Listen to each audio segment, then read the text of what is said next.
नमस्कार। MP debate में आपका स्वागत है। जन्माष्टमी पे मोहन संदेश। दरअसल मोहन नाम ही है। अगर हम कृष्ण की बात करते हैं तो जो है कहीं ना कहीं मोहन की जो लीला है वो अपने आप में है, और ये यदुवंशी हैं और कृष्ण भी यदुवंशी थे। तो अगर डॉक्टर मोहन यादव मध्य प्रदेश में मुख्यमंत्री हैं तो निश्चित रूप से जन्माष्टमी जो है वो बहुत धूमधाम से मनना ही है और मन रही है। तो श्री कृष्ण जन्माष्टमी पर इंदौर में हर बालक कृष्ण हर माँ यशोदा की थीम पर कार्यक्रम आयोजित किए गए। इस दौरान मुख्यमंत्री यादव ने बड़ी घोषणा की। मुख्यमंत्री ने घोषणा की कि प्रदेश के सभी विकास खंडों में एक गांव को चयनित करके बरसाना गांव के रूप में विकसित किया जाएगा। इस गांव के माध्यम से भगवान श्री कृष्ण के आदर्श और सिद्धांतों का प्रचार प्रसार जन जन तक पहुंचाया जाएगा। इस गांव में प्राचीन संस्कृति को पुष्पित और पल्लवित किया जाएगा। साथ ही इन गांवों में जैविक खेती और दुग्ध उत्पादन को बढ़ावा दिया जाएगा और विकास की नई दिशा तय की जाएगी। ग्रामीणों में मानवता, सामाजिक सांस्कृतिक एकता और जन जागरण का प्रसार कर वहाँ पर ऐसा समाज तैयार किया जाएगा जिससे भगवान श्री कृष्ण के आदर्श और सिद्धांत दिखाई दें। मुख्यमंत्री यादव ने प्रदेश के हर नगरीय निकाय में गीता भवन केंद्र स्थापित करने का भी ऐलान किया। इस मौके पर मुख्यमंत्री मोहन यादव ने कहा कि कृष्ण जन्माष्टमी पर हर स्कूल में मनाने का उद्देश्य यही है कि बच्चे भगवान कृष्ण के जीवन से शिक्षा लें। जिस तरह भगवान कृष्ण ने कंस की सत्ता को खत्म किया और महाभारत के बाद धर्म की स्थापना की, उसी तरह हमारी युवा पीढ़ी को भी धर्म की स्थापना के लिए आगे आना चाहिए। स्कूलों में जन्माष्टमी का त्यौहार मनाए जाने को लेकर कांग्रेस अब बीजेपी को पर धर्म के नाम पर राजनीति करने का आरोप लगा रही। तो वहीं बीजेपी कांग्रेस पे पलटवार करते हुए नसीहत दे रही कि वह इस कार्यक्रम को राजनीतिक चश्मे से ना देखें। इस पे चर्चा के पहले सुनते हैं कि नेता क्या कुछ कह रहे हैं। मैं धन्यवाद दूंगा। सीएम साहब ने संदेश दिया है कि धर्म के रास्ते पे चले, पर धर्म को पहले सीएम साहब और इनकी पार्टी जरूर समझे, क्योंकि ये सनातनी परंपराओं के लोगों के लिए धर्म आस्था और विश्वास है, ना कि राजनीति की जगह। भारतीय जनता पार्टी के नेता और इनके कार्यकर्ता सिर्फ धर्म पे राजनीति करते हैं। आज श्री कृष्ण जन्मोत्सव है और श्री कृष्ण के उस भाव को समझे कि कृष्ण क्या थे। कृष्ण का भाव सिर्फ प्रेम का भाव था, नफरत का भाव नहीं था। भगवान कृष्ण की लड़ाई किसी जाति से नहीं थी, किसी धर्म से नहीं थी, किसी संप्रदाय से नहीं थी। लड़ाई थी तो मानवता के विरोध करने वाले, मानवता के लिए कलंक कंस जो उनके सगे मामा से, उनसे लड़ाई थी। देखिए, कांग्रेस पार्टी एलिगेशन, आरोप प्रत्यारोप, षड्यंत्र प्रपंच, इसके सहारे तो राजनीति कर रही है। ना जनहित में उनकी कोई रुचि है, ना धर्म में उनकी रुचि है। उनकी रुचि है यदि सनातन को गाली देने में, उनकी रुचि है हिंदुओं को चिढ़ाने में। अब भगवान प्रभु श्री कृष्ण के जन्मोत्सव को लेकर यदि सरकार रुचि दिखा रही तो उसमें भी तकलीफ है, क्योंकि वो तो बकरा ईद बनाने पर विश्वास करते हैं, लेकिन सबका साथ सबका विकास की भावना को लेकर सरकार चलने वाली, और अध्यात्म को प्रगति और विकास से अलग नहीं रखा जाता है। तो चलिए, अब जन्माष्टमी पे मोहन संदेश जो है वो बहुत साफ सुथरा है, और कहीं ना कहीं हर जगह अगर गीता भवन बनता है, स्कूलों में अगर इसका संदेश दिया जाता है, कोई गांव चयनित करके यदि वहां पर भगवान कृष्ण की जो भगवत गीता है उसके संदेश को पहुंचाया जाता है, तो ये प्रथम दृष्टा ये बात ऐसा लगता है कि वाकई में मूल्यों की स्थापना के लिए ये कार्यक्रम हो रहा है। पर कांग्रेस को इसमें धर्म दिखाई देता है। उनको लगता है कि जब बीजेपी कहीं पे बात आएगी तो कभी राम को ले आएगी, कभी कृष्ण को ले आएगी, कभी अयोध्या को ले आएगी, तो कभी वो जो है यमुना को ले आएगी, तो कभी कहीं पर जो है बनारस को ले आएगी, कभी उज्जैन को ले आएगी। ऐसा कांग्रेस के मन में लगता है। पर आज जन्माष्टमी है तो मैं आप सभी को जन्माष्टमी की बहुत बहुत बधाई देता हूं और हम अपनी बातचीत को प्रारंभ करते हैं। हमारे साथ इस बातचीत में अजय सिंह यादव जी हैं जो बीजेपी के प्रवक्ता हैं, मैं उनका स्वागत करता हूं।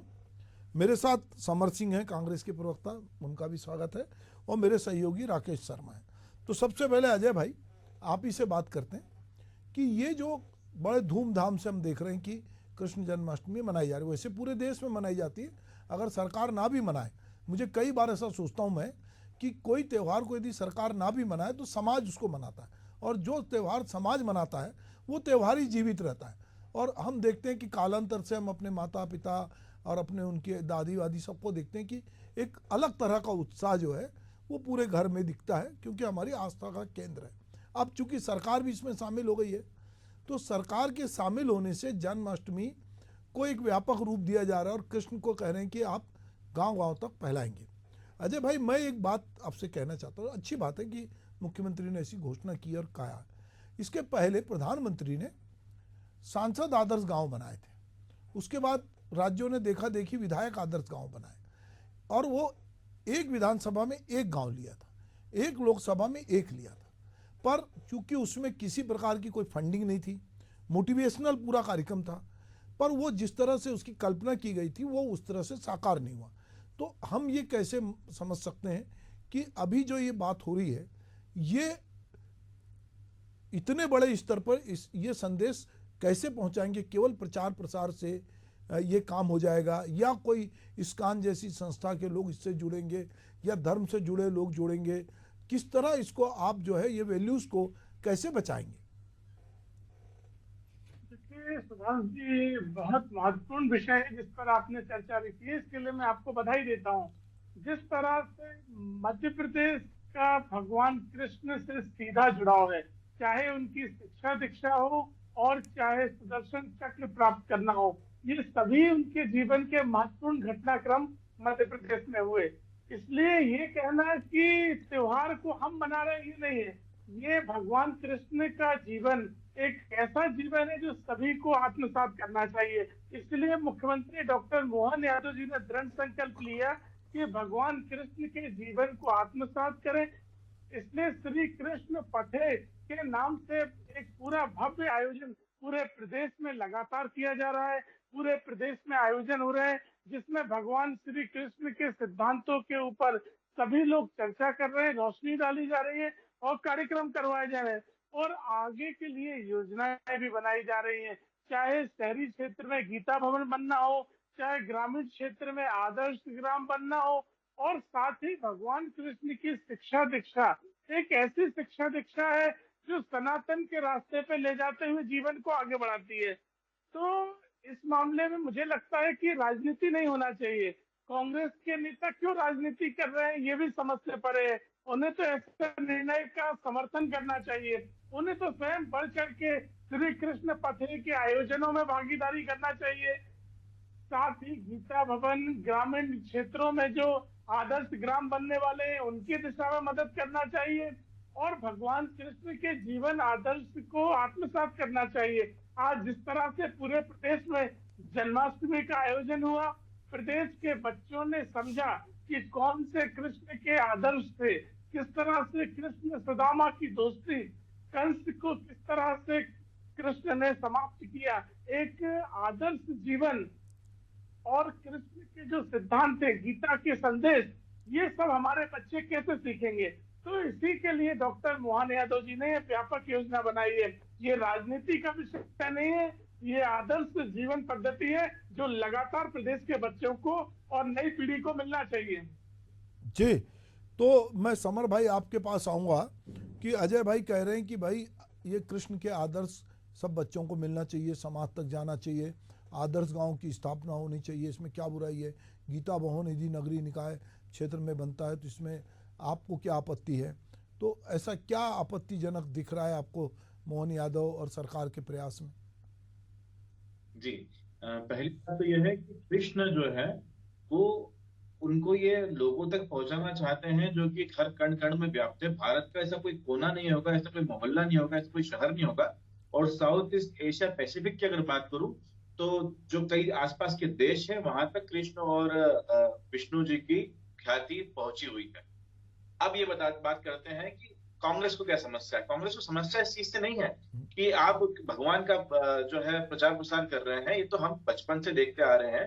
और मैं शायद जो मेरा जन्म जो है वो आपके कार्यकाल में नहीं हुआ, बीजेपी कार्यकाल में नहीं हुआ है, लेकिन मेरे भी स्कूल के अंदर, मेरे भी कॉलेज के अंदर, मेरे मोहल्लों के अंदर मेले लगा करते हैं। और वो आज से नहीं, सालों से लग रहे। जब से मेरी अपने होश संभाला है तब से मैं इन सब चीजों को कृष्ण जन्माष्टमी और गणेश चतुर्थी के रूप में हम लोग सड़क सड़क मोहल्ले मोहल्ले में बना रहे हैं। तो इसमें आप कुछ नया क्या कर रहे हैं? कुल मिला के बात यह है कि मध्य प्रदेश के अंदर जो सरकार है, भाजपा की सरकार है, वो इतनी खोखली हो चुकी है, इनके पास में मूलभूत समस्याओं के ऊपर काम करने के लिए समय नहीं है, ना इनके पास राशि है। जहां तक बात है 70 जो योजनाएं हैं वो बंद हो जाती है, उसके ऊपर कोई बात नहीं होती है। आप देखिएगा कि जो बच्चे हैं भोपाल से 150 किलोमीटर 200 किलोमीटर दूर पे ही जो स्कूल है वो कैसे चल रहा है, हमारे बाल गोपाल के झोपड़ी के अंदर चला रहा है, वो भी एक प्राइवेट आदमी की है। स्कूल के बच्चों की छत गिर जाती है, दीवार गिर जाती है, उस पर ध्यान नहीं, वो भी हमारे जो कृष्ण रूपी बच्चे हैं उनके लिए क्यों कुछ नहीं सोचती सरकार। सरकार के कुल मिला के मंशा ये है कि ऐसी नई नई जो योजनाएं चलाएं और उसके अंदर लोगों को अटका के रखें। हम बात करेंगे कि जो एयर एम्बुलेंस चालू हुई थी, जो अंतर शहरीय विमान सेवा शुरू हुई थी, जो इन्होंने लाउड स्पीकर बैन लगाया था, जो इन्होंने मास्क की दुकानों पर बैन लगाया था, कहाँ गया वो बैन? अब सारी चीजें जो है वो अपनी जगह पे यथावत वापस चल रही हैं। तो कुल मिला के बात यह है कि सरकार के पास में कुछ भी मूलभूत समस्याओं से जुड़ने के लिए और लड़ने के लिए कुछ नहीं बचा है। आर्थिक रूप से और मानसिक रूप से सरकार जो है वो पूरी तरीके से कंगाल हो चुकी है। इसलिए ये भगवान का सहारा लेकर अपनी कुछ दिनों की और जो सरकार बची है उसको चलाने का प्रयास कर रहे हैं। मैंने जिस प्रकार से बताया कि ईश्वर जो है और कृष्ण जो है, आप बताइए जिस प्रकार से भाजपा ये बता रही है कि हम लोग प्रचार प्रसार कर रहे हैं, जो बच्चों को स्कूलों के अंदर ये बना रहे हैं, तो कोई आप नया काम नहीं कर रहे हैं। मैंने जब से होश संभाला, जब से मैं स्कूल जा रहा हूँ, तब से मैं हम ये देखते हुए आए हैं कि ये सब चीजें तब से चल रही है। तो इसमें कोई नया आपने काम नहीं करा है। कृष्ण जन्माष्टमी पे छुट्टी हुआ करती थी, उसके एक दिन पहले हम लोग कृष्ण जन्माष्टमी मनाया करते थे। बस इतना सा बदलाव हुआ है कि हम जो छुट्टी आपने खत्म कर दी और उस दिन आप ये जो है कार्यक्रम करेंगे। तो इसमें नया क्या कर रहे हैं आप? देखिए, कुल मिला के बात यह है सरकार जो है वो मूलभूत समस्याओं से भागने का कार्य कर रही है। आज ये बताएं कि 70 जो योजनाएं बंद हो गई हैं उसके अंदर किसकी गलती है? स्कूलों के अंदर शिक्षक नहीं पहुंच रहे, किसकी गलती है? आप जो अस्पताल हैं उनकी दुर्दशा कैसी हो रही वो देखा हमने। एक प्रतिष्ठित अखबार के अंदर छपा 16,000 महिलाओं की एक साल के अंदर मृत्यु हो जाती है प्रसव के दौरान, वो हमने देखा। बस इन पे कोई चर्चा नहीं होगी। चर्चा किस पे होगी? राम पथ, विष्णु पथ, कृष्ण पथ पे जो ईश्वर सदैव से और सदा से हमारे मन में बसा हुआ है, ये उसको बाहर लेकर आ रहे हैं और उसके बारे में चर्चा कर रहे हैं। चलिए कोई बात नहीं। अब ईश्वर जो है मुझको कहाँ ढूंढे रे बंदे, मैं तो तेरे पास, ना तो कोनो क्रिया कर्म में ना ही योग बैराग में, खोजी हो ही तो तुरंत ही मिलिए सब सांसों की सांस में। तो बहुत कई लोगों ने कई तरह से ईश्वर को अपने पास ढूंढा है। तो अजय जी आप कुछ कह रहे थे जी। देखिए सुभाष जी, बड़ा आश्चर्य होता है। कांग्रेस के नेता कहते हैं कि जन्माष्टमी मना के आप नया क्या कर रहे हैं। तो कांग्रेस के नेता जब इनकी सरकार होती थी तो अपने बंगलों में रोजा इफ्तारी की बड़ी बड़ी दावतें देते थे। तब क्या इस्लाम को आप मध्य प्रदेश में इंट्रोड्यूस कर रहे होते थे? जब मस्जिदों में खड़े हो जाते थे ईद की मुबारकबाद देने के लिए, तो वो धार्मिक आयोजन सरकार के काम दिखते थे। आपके मुख्यमंत्री निवास से लेकर तमाम मंत्रियों के निवासों में इस तरह के आयोजन होते थे। लेकिन जब कोई हिंदू धर्म का आयोजन होता है तो आप लोग विरोध करने लगते हैं। आपको शर्म नहीं आती है? राजनीतिक विषयों पर राजनीति करिए। मुझे तो ये बता दीजिए कि अगर श्री कृष्ण के जन्मोत्सव को सरकार भव्य तरीके से मनाए और जनता के बीच में एक संदेश दे, कृष्ण का जीवन आत्मसात करने के लिए नई पीढ़ी को आयोजन करे, तो आपकी आपत्ति क्या है? नया पुराना छोड़िए, आप तो आपत्ति बता दीजिए क्या आपत्ति है? इसमें क्या गलत दिखता है आपको? क्या कृष्ण के आदर्श से आप लोग सहमत नहीं है? समर भाई कुछ कहना चाह रहे थे आप? तो क्या हम उनके आदर्शों को अपने से उतारेंगे? राम और कृष्ण तो हमारे मन में बसे हुए हैं, हमारे हृदय के अंतर स्थल में बसे हुए हैं। हर बच्चा बच्चा कृष्ण है और एक बच्चा बच्चा राम है। आप बस ये कहें, आप इस प्रकार की जो है प्रचार प्रसार करके टाइम पास कर रहे हैं सरकार। मस्जिदों में खड़े हो जाते थे आप लोग मुबारकबाद देने के लिए, तो वो कौन सा राजनीति थी आपकी? क्या आपके इस्लाम को इंट्रोड्यूस करवा रहे थे देश में? चलिए बताइए, रोजा इफ्तारी तो करवाते थे ना आप लोग? रोजा इफ्तारी बीजेपी वाले नहीं करवाते हैं? क्यों करवाते थे? सब जवाब दे दीजिए। अगर ये तो कर में बसा है, सभी लोग जानते हैं कि जन्माष्टमी मनाई जाती है, तो रोजा इफ्तारी के आयोजन के देश में इस्लाम को बढ़ाने के लिए करवाते थे आप लोग? नायडू के राज्य के अंदर आप उन्हें जो हज पे जाने के लिए जवाब तो दीजिए, रोजा इफ्तारी क्यों करवाते थे? बस जिन्ना की मजार पर आप नहीं जाते हैं, कांधार में जाकर एरोप्लेन को आप छोड़कर नहीं समझ आते हैं। जवाब नहीं दे पा रहे हो आप। कुछ बात नहीं है, बस बात नहीं है। राजनीति है जो सनातन का विरोध करने निकल पड़ते हैं आप लोग। चलिए अजय भाई, अजय जी और समर जी, चलिए हम थोड़ा विषय पे चलते हैं। हम लोग कंधार की बात बाद में करेंगे, हम लोग रोजा इफ्तारी की भी बात करेंगे। मैं मेरे सहयोगी राकेश के पास चलता हूँ। राकेश, ये जो निर्णय हुआ और जिस तरह से कृष्ण जन्माष्टमी पूरे मध्य प्रदेश में बहुत धूमधाम से मनाई जा रही, तो क्या मध्य प्रदेश में इसके पहले इतनी धूमधाम से सरकारी जिसमें शामिल हो, इस तरह से क्या ये आयोजन नहीं होते थे? क्या सरकार ने जो बात कही है, क्या हमारे पाठ्यक्रम में कृष्ण के या गीता के उपदेश नहीं है, या हम गांव जो आदर्श बनाना चाहते हैं उसके लिए क्या ब्लूप्रिंट तैयार हुआ है। गीता भवन बनना तो वो किस तरह से गीता भवन बनेगा नगरीय निकाय में, उसकी बात हो रही है। गांव आदर्श बनेगा, बच्चों को यशोदा और कृष्ण के बारे में पढ़ाया जाएगा। तो अभी क्या कुछ जो शिक्षा हो रही है उसमें इन चीज़ों को समावेश किया जाएगा? क्या कुछ कहा है मुख्यमंत्री ने और क्या कुछ बात हो रही है? अच्छा, कोई नहीं, राकेश से हमारा संपर्क टूट गया है, तो मैं फिर से जो है अजय भाई आपके पास आता हूँ कि ये जो बात हो रही है कि ये रोज़ा इत्यादि में क्यों जाते हैं, आपने पूछा। मैं देखता हूँ कि सरकार किसी की हो, अभी भी लोग उसमें जाते हैं।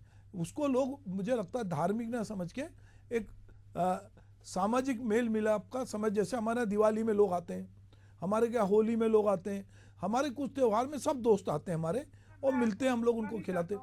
तो ये जी मैं बोलिए। इस पे थोड़ा सा करेक्ट करना चाहता हूँ। रोजा इफ्तारी पे जाने का सवाल नहीं है। कांग्रेस की सरकारों में मुख्यमंत्री निवास से लेकर सभी मंत्रियों के निवासों में और उनके नेताओं पे रोजा इफ्तारी की दावतें आयोजित की जाती थी। जाने की आपत्ति नहीं है। सरकारी निवासों पे, सरकारी बंगलों पे, सरकारी खर्चे पे रोजा इफ्तारी के आयोजन होते थे। ये वो लोग हैं जो आज जन्माष्टमी के आयोजन का विरोध कर रहे हैं। उन्हें रोजा इफ्तारी की दावतें करने में कोई आपत्ति नहीं थी। हमारा विरोध इस बात को है। हम तो कहते हैं आप अपनी नीति पे चले। हमारी स्पष्ट नीति है कि हमें सनातन के रास्ते पे चलना है। हमें भगवान श्री कृष्ण के जीवन को आत्मसात करना भी है और नई पीढ़ी को उनके जीवन, गीता का संदेश, ये ऐसी चीजें हैं जो जन जन तक पहुंचाना है। कांग्रेस पार्टी अपनी तुष्टीकरण की राजनीति में इतनी अंधी हो गई है कि सच्चाई भी स्वीकार नहीं कर पा रहे। मैं तो सब चीजें छोड़ दो, रोजा इफ्तारी भी मनाओ, आप तो बकरीद भी मनाओ अपने कार्यालय में, लेकिन ये तो बता दो कि साहब हम जन्माष्टमी मना रहे हैं तो आपको क्या आपत्ति है? भगवान कृष्ण के जन्मोत्सव में आपको क्या आपत्ति है? ठीक है समर जी, बताइए। महाराष्ट्र के एक बहुत बड़े नेता है बाबा सिद्दकी, और भारतीय जनता पार्टी की पूरी के पूरे जितने भी नेता हैं राष्ट्र स्तर के महाराष्ट्र के, सब उनकी इख्तियार पार्टी में जाते हैं। हम सेना की बात करें तो हमारी वाघा बॉर्डर पर दिवाली और ईद पर मिठाइयों का आदान प्रदान होता है। ये तो हमारी जंगल जमुनवी तहजीब की बात है कि हम सारे त्योहार बनाते हैं। और जहां तक बात कांग्रेस पे की आप कर रहे हैं, बीजेपी के अंदर इतने सारे मुस्लिम जो आपके कार्यकर्ता और आपके नेता हैं, वो भी रोजा इफ्तारी की नहीं है। बात यह है कि सरकार अपनी नाकामी और निकम्मेपन को छुपाने के लिए ईश्वर के पीछे चलो राकेश, ईश्वर का सहारा लेकर 70 जो योजनाएं बंद करती है, राकेश महिलाएं जो मर जाती है। आवाज आ रही मेरी राकेश आप तक? तो आप अपना माइक चालू करो राकेश। राकेश, ये बताओ कि ये जो जन्माष्टमी मनाने का निर्णय लिया गया है, जिस तरह से सरकार इसमें बहुत सारी चीज़ें घोषणा की है, इसमें किस तरह का ये पूरा है और क्या इसके लिए किस तरह की लोगों से प्रतिक्रिया मिल रही है? देखिए सुभाष जी, दरअसल जिस प्रकार से इस साल डॉक्टर मोहन यादव की सरकार जिस प्रकार से कृष्ण जन्माष्टमी का जो आयोजन कर रही है, वो खासतौर से यदि बात की जाए तो सरकारी स्कूलों में जिस प्रकार से जो अवकाश के दिन होते थे, उस अवकाश के दिन भी जो है जन्माष्टमी के कार्यक्रम, सांस्कृतिक कार्यक्रमों का आयोजन जिस प्रकार से किया जा रहा है, ये इसको लेकर जो है अब सियासत शुरू हो गई है। दरअसल सरकार ने जिस दिन सरकारी स्कूलों में जन्माष्टमी के दिन जो है कार्यक्रम आयोजित किए जाने का जो आदेश जारी किया था, उसी के बाद से सियासत भी शुरू हो गई थी। और उसी को लेकर जो है कांग्रेस का भी एलिगेशन था कि ये किस तरह से ये जिस दिन अवकाश हो रहा है उस दिन आप स्कूल खुलवा के किस तरह से ये इस कार्यक्रम का आयोजन कर रहे हैं। उसी के बाद से सियासत शुरू हो गई थी। दरअसल देखिए क्या है कि इस बार सरकार का ये मंशा ये है कि श्री कृष्ण के जो आदर्श हैं, सिद्धांत हैं, उन सिद्धांतों पे कैसे चला जा सकता है।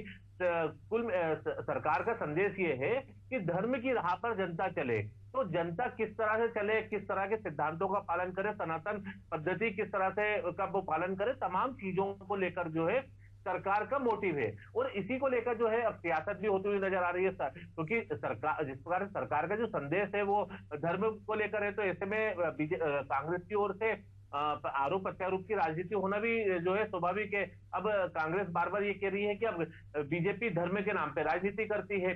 दरअसल देखिए क्या है कि जिस प्रकार से बीजेपी ने जो धर्म या बोला जाए कि तमाम जो तीज त्योहार हैं इनको जिस प्रकार से वो मनाती है या जिस प्रकार से उनका आयोजन करती है, उसको लेकर जो है एक प्रकार से एक बड़ा जो वर्ग है या हिंदू जो समाज है वो बीजेपी से ज्यादा कनेक्टेड नजर होता हुआ नजर आ रहा है। और यही कारण है कि कांग्रेस से वो वर्ग छिटकता हुआ नजर आ रहा है और कांग्रेस अब उस वर्ग को भी अपने से कनेक्ट करना चाहती है। दरअसल देखिए कांग्रेस पे बार बार एक केवल वर्ग विशेष के ही जो है का एक बार बार एलिगेशन लगता है कि वो उसका वोट बैंक है कांग्रेस पे, लेकिन अब कांग्रेस भी जो है अब तमाम सभी समाज के लोगों को जो अपने पार्टी से जोड़ना चाहती है। और दरअसल और यही कारण है कि इससे पहले भी देखें तो पूर्व मुख्यमंत्री जब तत्कालीन मुख्यमंत्री थे शिवराज सिंह चौहान, उनके कार्यकाल में भी मुख्यमंत्री निवास में जो है जन्माष्टमी का कार्यक्रम भव्य आयोजन किया जाता था, लेकिन कभी उस पर सियासत देखने को नहीं मिलती थी। लेकिन इस साल जो सियासत देखने को मिल रही है, जिस प्रकार से जो कार्यक्रम अलग अलग जो आयोजित हो रहे हैं, यदि पिछले बात की जाए तो पिछले 2 दिन से लगातार मध्य प्रदेश में अलग अलग जिलों में मुख्यमंत्री जो जन्माष्टमी के जो कार्यक्रम हो रहे हैं उन कार्यक्रमों में शिरकत कर रहे हैं, तमाम अलग अलग जो है घोषणाएं कर रहे हैं। जैसे इंदौर के गीता भवन को लेकर उन्होंने जो है घोषणा की है। इसके अलावा बात की जाए तो उन्होंने बरसाना को लेकर घोषणा की है कि मध्य प्रदेश के तमाम विकास खंडों में बरसाना के तर्ज पे जो है गांवों को जो है विकसित किया जाएगा। तो तमाम जिस प्रकार से मुख्यमंत्री जी जिस प्रकार से घोषणा कर रहे हैं उसको लेकर जो है सियासत हो रही है। लेकिन कार्यक्रम यदि इससे पहले भी देखा जाए तो कार्यक्रम होते थे, तीज त्योहार पे कार्यक्रम आयोजित होते रहते थे, लेकिन इस प्रकार की जो राजनीति हो रही है वो देखने को नहीं मिलती थी। हालांकि देखिए श्री कृष्ण जी के जो सिद्धांत है, आदर्श है, उन पे तो सभी व्यक्ति चलना चाहते हैं। चलिए राकेश, कांग्रेस तो बरसाना बनाने की सरकार की योजना है, गांव गांव में आदर्श पे चलवाने की है, बच्चे श्री कृष्ण के उपदेश को जाने, उनके जीवन को जाने, उनसे शिक्षा लें, ये सरकार का उद्देश्य। पर चूंकि बीजेपी के पास, बीजेपी के बारे में इस तरह की एक धारणा है कि उसके पास एक हिंदू वोट बैंक, बड़ा हिंदू वोट बैंक है, कांग्रेस को लगता है कि, और बीजेपी बार बार ये कहती है, जैसे कि अभी बीजेपी के प्रवक्ता भी कह रहे थे कि आप जो है अपने सरकारी बंगलों में जब आप रोज़ा इफ्तार की पार्टी रखते हो, तो अगर सरकार कृष्ण जन्माष्टमी पे कोई कार्यक्रम कर रही तो आप क्यों आपत्ति कर रहे हैं? तो ये मुझे लगता है कहीं ना कहीं कृष्ण को से आपत्ति नहीं है, रोज़ा इफ्तार से आपत्ति नहीं है। मुझे लगता है ये आपत्ति दोनों पार्टियों को अपने अपने जो वोट बैंक है उसको लेकर भी है। बहरहाल मुझे लगता है कि कृष्ण के जन्म से लेकर उनकी पूरी यात्रा से बहुत कुछ सीखा जा सकता है। छत्तीसगढ़ में तो मैं देखता हूँ गांव-गांव में लोग अपने पैसे से भगवत कराते हैं और बड़े बड़े पंडाल लगाते हैं, और काफ़ी सबसे ज़्यादा यदि कोई प्रवचन होते हैं तो भगवत गीता और भगवत पढ़ने वाले पंडित आते हैं और उसकी व्याख्या करते हैं। अब आने वाले समय में ये देखेंगे कि ये कहीं ना कहीं कांग्रेस को लग रहा है कि बीजेपी धर्म की ध्वजा लेके चल रही है, तो बीजेपी ने इससे गुरेज भी नहीं किया है और बीजेपी ने कभी मुझे लगता है छिपाया भी नहीं है कि वो धर्म की ध्वजा लेके चल रही है। अब सवाल ये है कि इस ध्वजा को कांग्रेस किस तरह से देखती है और किस तरह से वो रोक पाती है कि बीजेपी जो कर रही है। तो मैं चाहूँगा कि अंतिम एक एक वाक्य जो है अजय भाई और समर भाई इसमें समापन करें। अजय जी। देखिए, भारतीय जनता पार्टी सरकार और डॉक्टर मोहन यादव जी का स्पष्ट संदेश है कि प्रदेश की नई पीढ़ी को सनातन के रास्ते पे ले जाया जाएगा और भगवान कृष्ण का जीवन एक ऐसा जीवन है जो आत्मसात होना चाहिए ताकि अगली पीढ़ी उनके रास्ते पर चल सके। और गीता का संदेश जो आज भी पूरी तरह से यथार्थ रूप से प्रमाणित है, इसीलिए सरकार ने ये चालू किया है और इस रास्ते पे हम लगातार आगे बढ़ेंगे। जी समर जी। मुझे पूरे मध्य प्रदेश में से अगर भारतीय जनता पार्टी एक ऐसा बच्चा उठा के बता दे जिसको कृष्ण के बारे में और राम के बारे में नहीं पता है, तो फिर अपन उस पर आगे चर्चा करेंगे। जहां तक बात है, हमने पहले भी कहा है कि भारतीय जनता पार्टी अपनी नाकामियों को छुपाने के लिए भगवान का सहारा ले रही है। 450 का सिलेंडर नहीं दे सकते, समर्थन मूल्य नहीं दे सकते, बच्चों को जो है वो अच्छी शिक्षा नहीं दे सकते, अच्छे स्कूल भवन नहीं दे सकते, शिक्षक नहीं दे सकते, डॉक्टर नहीं दे सकते, सड़कें नहीं दे सकते, चलिए रोजगार नहीं दे सकते। तो मैं ये कहूँगा कि मैं समर भाई यही कहूँगा कि यदि ऐसा नहीं हो रहा है तो ईश्वर देख रहा है, भगवान है, वो सब चीज़ें देख रहे हैं। तो हम भगवान पे आस्था रखें और हम ये कहें कि भगवान श्री कृष्ण की जय हो। जन्माष्टमी की आप सबको बहुत बहुत बधाई। नमस्कार।